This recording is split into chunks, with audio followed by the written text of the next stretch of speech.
오늘도 하나님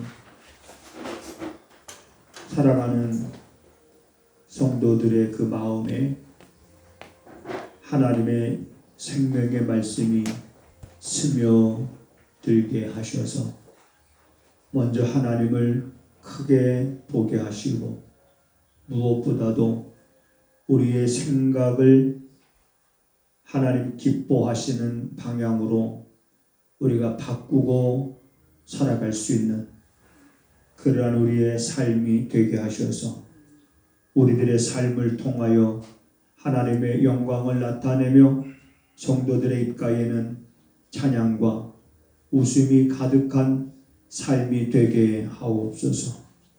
말씀을 듣고 깨닫지 못하는 이들이 없도록 성령님께서 도우시기를 간절히 원하오며 예수님의 이름으로 기도하옵나이다. 아멘. 아멘. 이스라엘아, 내 하나님 여호와께서 내게 요구하시는 것이 무엇이냐? 곧 내 하나님 여호와를 경외하여 그 모든 도를 행하고 그를 사랑하며 마음을 다하고 성품을 다하여 내 하나님 여호와를 섬기고 내가 오늘날 내 행복을 위하여 내게 명하는 여호와의 명령과 규례를 지킬 것이 아니냐. 아멘. 아멘. 세상에 사는 모든 사람들은 아마 행복하기를 원할 겁니다. 행복하기 위해서 열심히 사람들은 일도 하고 또 일하되 그 일이 힘들어도 행복하기 위해서. 그러면 여러분, 행복하다는 것은 잘 사는 거다 이렇게 말하면 맞습니까? 안 맞습니까? 잘 사는 게 행복한 거다. 그럼 못 사는 게 행복한 거다. 말이 맞아요? 안 맞아요? 맞는 것 같기도 하고, 어쩌면 잘 사는 게 행복한 것 같기도 하고 못 사는 게 불행한 것 같기도 하고. 대체적으로 사람들의 생각을 묻는다고 하면 그렇게 생각할 겁니다. 잘 사는 게 행복할 것 같고 못 살면 불행할 것 같고 행복하지 않을 것 같아요. 우리는 행복의 기준을 어떤 이런 물질로 두고 있습니다. 세상의 사람들은. 그래서 많이 가졌으면 행복하고 많이 못 가졌으면 행복하지 않을 것 같은. 그런데 우리 예수 믿는 사람들은 이 행복의 기준이 뭘까? 우리들은, 예수 믿는 사람들은 이 행복의 기준이 뭘까? 이렇게 물을 때 정말 주저하지 않고 우리 예수 믿는 사람들이 당당하게 그리고 자신 있게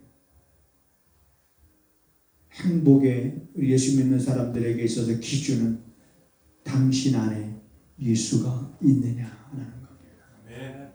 내 안에 예수가 있느냐. 이걸 또 다르게 말하면 당신 안에 말씀이 있느냐.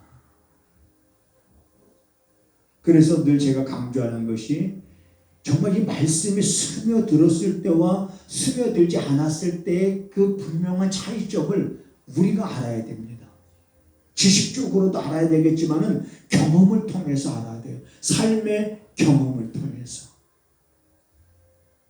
전에도 그런 얘기 한 적이 기억이 납니다만은 저 부천 지역에 큰 대형마트를 하는 사장이 있고 그 대형마트 맞은편 길가에서 포장마차 하는 분이 있습니다. 여러분이 생각할 땐 여러분 포장마차 한다고 해서 행복한 거 아니에요. 대형마트를 운영한다고 해서 행복한 게 아니에요. 그런데 그 대학 왔다는 사람은 늘 마음에 그런 불안감이 있습니다. 행복하지 않아요. 그런데 그 포장마차 하는 그 부부는 이 사람이 바라봤을 때 행복해 보여요. 뭐가 행복하지? 아니 저런 포장마차 하면서 뭐가 좋다고?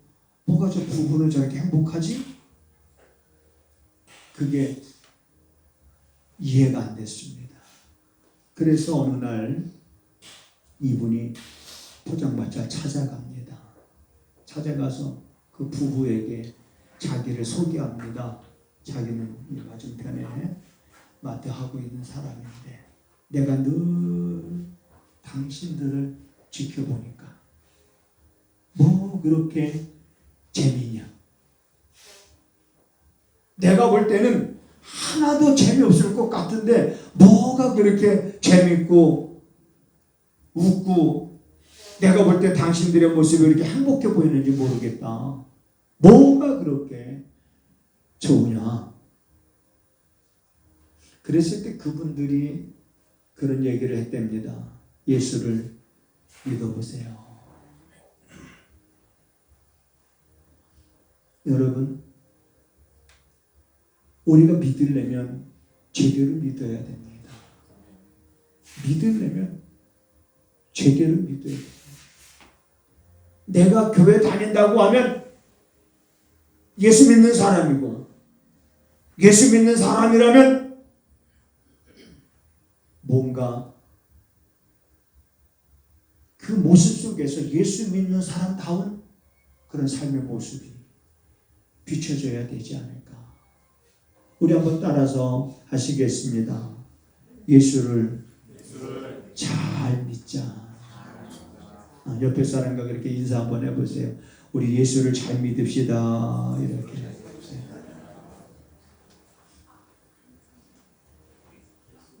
내가 이렇게 보면 다 얼굴이 보입니다. 나는 오늘 여러분들이 여기 앉아서 제 설교를 듣고 있다는 것이 저는 정말 행복합니다. 저보다 설교 잘하는 사람들이 얼마나 많겠어요. 그래 이 자리에 딱 올라오기 전에 오늘 하나님 우리 성도들이 나와서 말씀을 들을 때 오늘 듣는 이 말씀 가지고 그래서 오늘 듣는 이 말씀이 저들 안에 스며들어서 정말 저들이 예수를 잘 믿고 정말 행복한 삶을 살아가는 성도들이 되어지기를 간절히 바라는 마음으로 목사는 이 단에 올라온 거예요.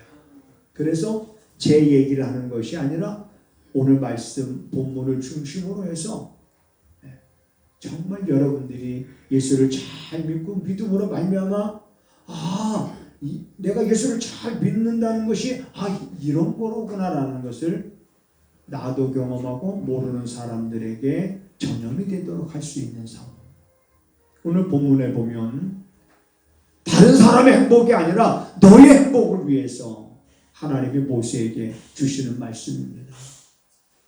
다른 사람들의 행복이 아니라 바로 너 자신의 행복을 위해서 너의 행복을 위해서 내 행복을 위해서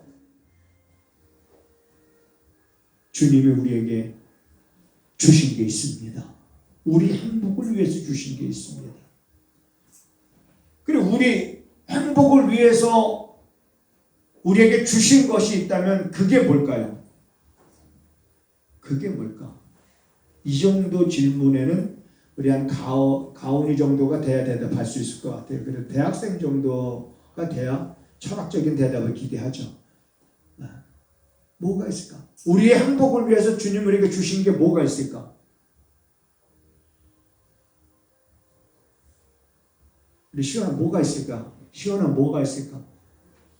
나의 행복을 위해서 주님이 주신 거, 엄마 아빠를 주신 거? 또 이것도 생각을 해봐야 되겠죠.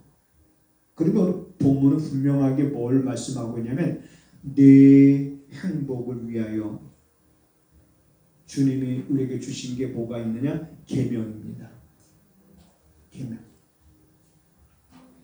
오늘 본문에 보면 이런 말씀이 있습니다. 내가 오늘날 내 행복을 위하여 내게 명하는 여호와의 명령과 규례, 계명입니다. 그리고 이거 지킬 것이니라 이렇게 말했는데 참 계명 자체는 참 우리가 이렇게 지키기가 늘 힘들고 어렵다고 생각을 많이 합니다. 그래서 오늘은 이 말씀을 중심으로 해서 우리가 생각을 완전히 오늘은 좀 바꾸고 오늘 여러분들이 집으로 돌아갈 수 있었으면 좋겠습니다. 생각을 완전히 바꿔야 돼요. 어떤 생각을 완전히 바꿔야 되냐면 계명은 어려운 것이 아니라 계명은 나를 위하여 주신 것이다 라고 완전히 계명에 대한 우리들의 생각을 바꾸는, 여러분 이 생각을 바꾸는 것 그 자체가 뭐냐면 이게 기적의 시작인 거예요. 생각이 바뀌어지니까 예수를 찾고 생각이 바뀌어지니까 예수님이 지나가신다는 소문을 듣고 그 시간을 안 놓치고 부르짖었던 소경. 예수님의 생각이 바뀌니까 저 예수님의 옷자락에만이라도 내 손에 단다 그러면 나의 병이 나을 것 같다는 그 확신을 갖고 예수님의 뒤로 가서 그 옷자락을 잡았던 그 여인의 심정. 우린 생각이 완전히 바뀌어야 돼. 우리 행복을 위하여 주신 이 계명은 지키기가 어려운 것이 아니다. 나의 행복을 위하여 하나님이 우리에게 계명을 주신 것이다 라고 생각을 완전히 바꿔야 됩니다. 제 말이 아니라 요한일서 5장 3절에 보면 요한이 그렇게 말합니다. 계명은 무거운 것이 아니로되. 근데 무거운 것이 아닌데 누가 무겁게 생각하고 있는 거예요? 누가 무겁게 생각해요? 사람들 스스로가 그 계명을 지킬 수 없는 것으로 생각을 하고 있단 말이에요. 그러나 여러분 분명한 것은 계명은 무거운 것이 아니다. 이 말은 어려운 것이 아니다. 못 지킬 것이 아니라는 거예요. 나의 행복을 위해서 내가 이 계명을 반드시 지켜야 된다라고 하는 생각을 아예 이렇게 바꿔버려야 됩니다. 무거운 것이 아니다. 지킬 마음조차 내 마음속에서 사라진다면 그 마음의 상태는 하나님의 말씀에 대하여 들으나 듣는 것으로 그냥 끝나버리고 마는 거지요. 나의 행복, 나의 건강을 위해서 우리에게 계명을 주신 것을 오늘 본문은 구약에서도 그렇지만 신약에서도 여전히 동일하게 우리를 위해서 주신 것으로 말씀하고 있습니다. 자, 그러면 이제 우리에게 있어서 문제는 우리에게 주신 계명을 우리가 그럼 지키려고 할 때 이제는 정말 나를 위하여 나의 행복을 위하여 계명을 주신 거니까 그 계명을 지켜야죠. 그러면 계명하는데 도대체 이 계명은 뭘 말하는 것일까? 어떤 계명을 말하는 것일까? 예수님께서 딱 정리해 주셨습니다. 두 가지로 정리해 주셨습니다. 너희가 하나님을 사랑하되 마음을 다하고 목숨을 다하고 뜻을 다해서 주 너희 하나님을 사랑하라. 그리고 또 하나는 내가 너희를 사랑함과 같이 너희도 서로 사랑해라. 딱 정리를 해 주셨어요.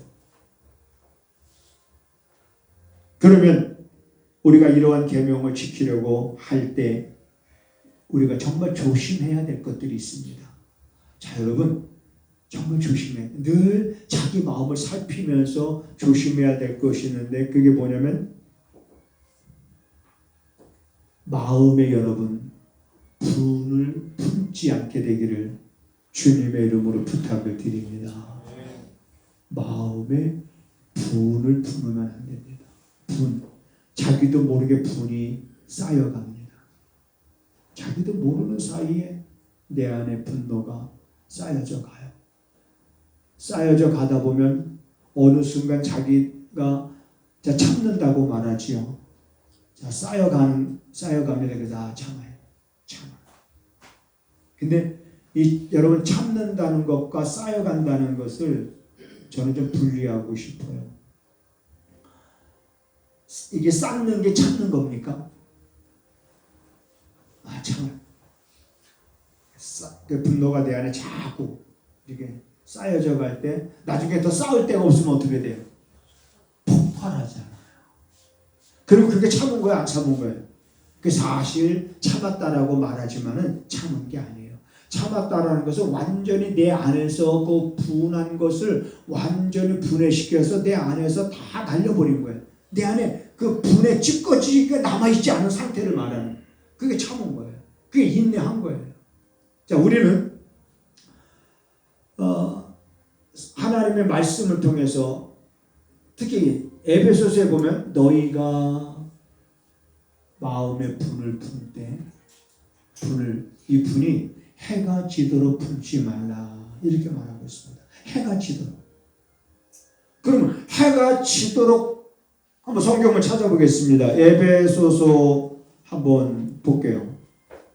에베소서, 빌립보, 에베소서 5장을 한번 보겠습니다. 에베소서 5장. 자, 에베소서 5장 26절을 한번 볼게요. 같이 읽어볼까요? 시작. 분을 내어도 뭐 하지 말라. 못 찾았어요? 죄송합니다. 4장입니다. 에베소서 4장. 에베소서 4장 26절 시작. 분을 내어도 죄를 짓지 말며 해가 지도록. 자, 분을 뭐 하지 말라. 품지 말라. 자, 해가 지도록 이 분을 품고 그 다음에 이 분을 품고 또 해가 졌으니까 또 자고 그러면 그 다음에 계속 내 안에 품은 이게 분을 품은 게 내 안에 여전히 남아있어요. 이 분이 내 안에 여전히 남아있지 않도록 해가 질 때까지 품지 말라는 거예요. 해가 치도록 이걸 품지 말라. 27절에 보면 뭐라고 그러고 있어요? 27절에 마귀로 틈을 타지 못하게 하라. 결국 분을 품고 있으면 그 분을 품고 있는 그 마음은 마귀가 틈을 탄다는 얘기예요. 가만히 두질 않습니다. 잠언을 보다 보니까 잠언에 이런 말씀이 있습니다. 15장 18절에 보니까 분을 쉽게 내는 자는 그랬습니다. 분을 쉽게 내는 자는 다툼을 일으키고 노하기를 더디하는 자는 시비를 그치느니라. 근데 분을 여러분 쉽게라는 말을 빼고 읽어도 돼요. 말이 되거든요. 분을 내는 자는 다툼을 일으켜도 말이 되잖아요. 그렇죠? 근데 거기에 쉽게라는 말이 있어요. 분을 쉽게 내는 자는 다툼을 일으켜도 노를 그치는 자는 시비를 그치느니라. 근데 분을 쉽게 낸다는 거예요. 여러분, 분을 쉽게 낸다는 건 뭡니까? 내 안에 어떻게 보면 여과장치가 전혀 안 돼 있는 것을 말하고 있는 거예요. 내 안에 어떤 분이 일어날 때 그것을 통제할 수 있는 어떤 그런 힘이 하나도 없다는 것을 말하는 거예요. 여러분, 비가 많이 오면은 홍수 날 것을 대비해서 댐을 건설하잖아요. 그러면 그 댐이 뭡니까? 물 수위를 조절하잖아요. 그렇죠? 물이 범람할 때에 그 몸을 그 안에 가두고 거기서 댐의 문을 열어가면서 물을 조절하듯이 우리 안에 분노가 가득할 때 그 분노를 조절할 수 있는 그런 댐과 같은 것들이 있어서 분노의 그 수위를 조절할 수 있어야 되는데 조절할 수 있는 장치가 없다 보니까 요즘엔 사람들이 사나워져 가고 사람들이 조급해져 가고 참지 못하고 그러다 보니까는 뭡니까? 무슨 장애라고 그래요? 분노 조절 장애. 아들이 많이 생겨서 분노로 어찌할 수 없는 거예요.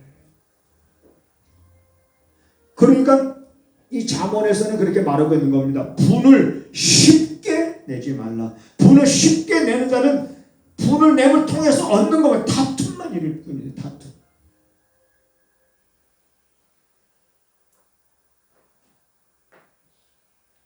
다툼을 일으키 유발하게 되고 분으로 가득한 그 마음은 마귀의 통로가 되고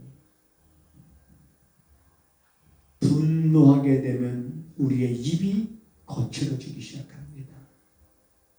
입이 거칠어지죠.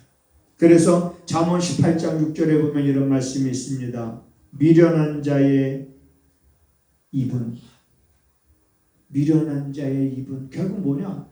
이 분노를 다스리지 못하고 그리고 그 입에서 거친 말이 쉴 새 없이 쏟아지게 된단 말이에요. 자기도 모르게. 이러한 미련한 자의 입은 다툼을 일으키고 매를 자청하느니라. 우리들이 흔히 그런 말 하죠. 저 자식은 매를 뭐 한다고 그래요? 매를 버네. 매를 벌어.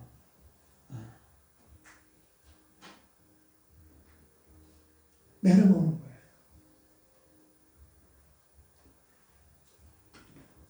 분을 결국에는 다스리지 못하는 자는 어떤 사람이냐? 결국 미련한 자일 수밖에 없는 거예요. 그러니까 그 분을 너희가 해가 지도록, 분을 내어도 해가 지도록 너희가 분을 품지 말라고 성경은 우리에게 교훈하고 있는 겁니다. 제가 이쪽 동네에서 목회하던 때가 아니라 저쪽 동네에서 목회하던 때, 저쪽에 그쪽에는 그런 종자들이 많아요. 이쪽에는 그런 사람이 없는데 저쪽에는